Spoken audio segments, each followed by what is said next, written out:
Have you ever wondered what it would be like to live a double life as a Jew and a Nazi during World War II? How would you survive, hide your identity, and cope with the horrors of war? That is the premise of Europa Europa, a 1990 historical war drama film based on the true story of Solomon Perel, a German Jewish boy who escaped the Holocaust by masquerading as a Nazi and joining the Hitler Youth. Do you think you could pull off such a daring and dangerous deception? Let's dive into Europa Europa.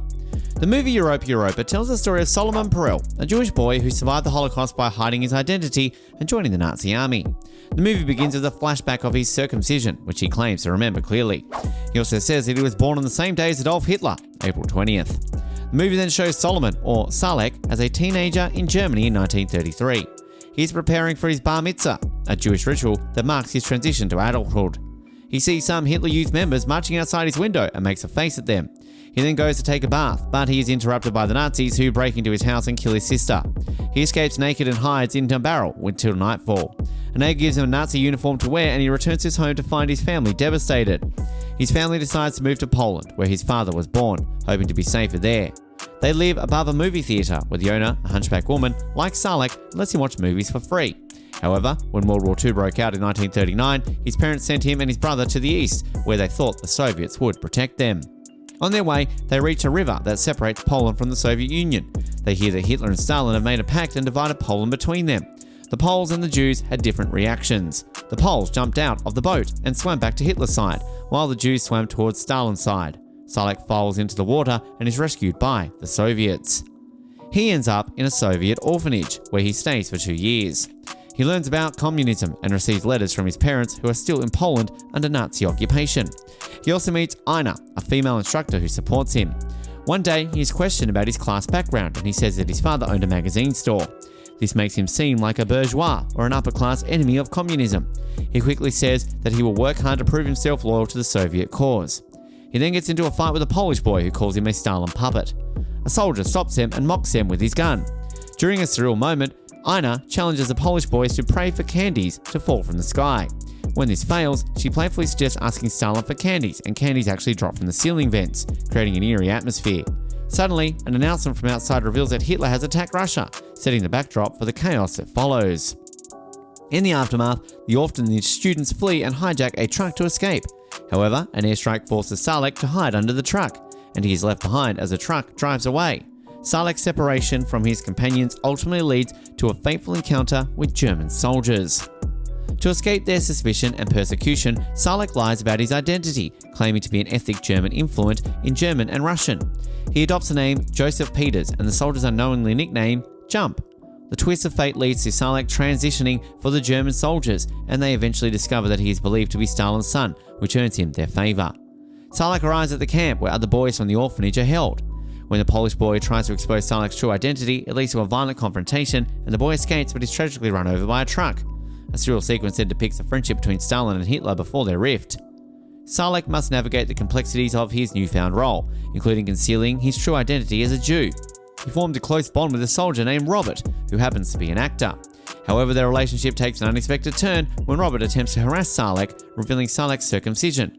In a surprising twist, Robert confesses his homosexuality, acknowledging that both are equally punishable under German law, and they grow closer as friends. Salek's journey is complex and harrowing one as he attempts to navigate the challenges and moral dilemmas presented by the turbulent times of World War II. He is offered a unique opportunity to attend an elite school in Germany, and a captain even expresses his intention to adopt him after the war, and he and his wife have no children of their own. Upon arriving in Germany, Salek faces a difficult task of adjusting to a new culture and ideology.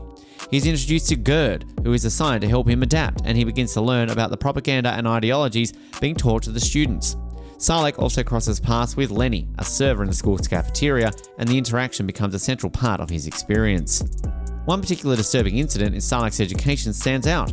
During a class, the instructor teaches the students how to identify Jews based on physical characteristics and behaviour. Salek is asked to come forward as a demonstration. The instructor measures his head, notes his eye colour and facial features, and concludes that Salek has some traits common to the East Baltic race. He's ultimately German.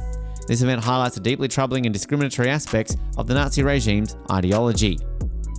As the war progresses, Salek and his fellow students receive news of the German defeat in the Battle of Stalingrad. Despite this setback, they gather and sing a patriotic song, illustrating their unwavering commitment to the Nazi cause. Meanwhile, Salak's relationship with Lenny grows and they become closer, though Salak is cautious about intimacy to avoid suspicion. During a walk with Gerd, Salak listens to his friend's praise of the opportunities provided to young boys in Germany, and Salak witnesses Lenny and Gerd growing jealous of each other. Lenny playfully hides under her sweater, and Salak is struck by an idea to modify his private parts to blend in better, even if it causes him pain. He is introduced to Lenny's mother, and they have dinner together. During the meal, Lenny, mother's brother prays and cries, and Salak shares that it has been a while since he was in such a nice house. Lenny continues to make advances, while Salak repeatedly rejects. On the way home, they stumble upon a Jewish cemetery, and Lenny expresses her hatred for Jews, which angers Salak, leading to a heated exchange. Later, Salak has a nightmare about his family, with his sister urging him to search for their remaining family in Poland. The dream also includes a disturbing vision of Robert's death. Gerd wakes up, and Salak decides to search for his parents. He visits the ghetto, and is told to ride a bus to pass through. He eventually finds a small clearing to peer through, and believes he spots a woman he suspects is his mother, though he can never confirm this despite repeated attempts.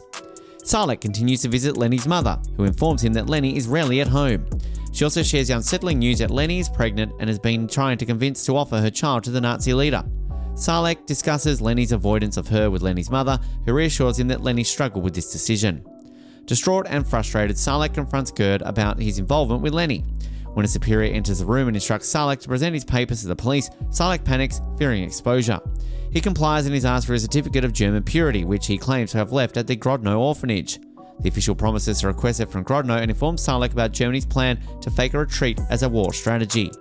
The next day, Salak is about to meet Gerd outside an airstrike occurs. Salak survives, but Gerd dies in the attack, sparing Salak from potential exposure. With the war escalating, the students are forced into battle, but Salak hesitates to shoot an enemy and eventually escapes.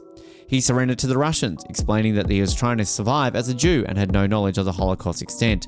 His life is spared when a fellow prisoner recognizes him as his brother, recently liberated from a concentration camp. Reunited with his brother, Salak learns of their parents' tragic fate. They decide not to share their experiences, as they believe no one would believe their stories. They migrate to Palestine, and Salak fully embraces his Jewish identity, passing on his beliefs to his children. The movie concludes by showing the real Salak singing a Jewish folk song. This part of Salak's story highlights the profound impact of the war, personal choices, and the discovery of one's true identity. It also emphasizes the resilient strength of individuals who survive such challenging times. What did you think of this film? Did you find it realistic, engaging, and emotional? Let us know in the comments below. Please give it a thumbs up, share it with your friends, and subscribe to my channel for more reviews of great films.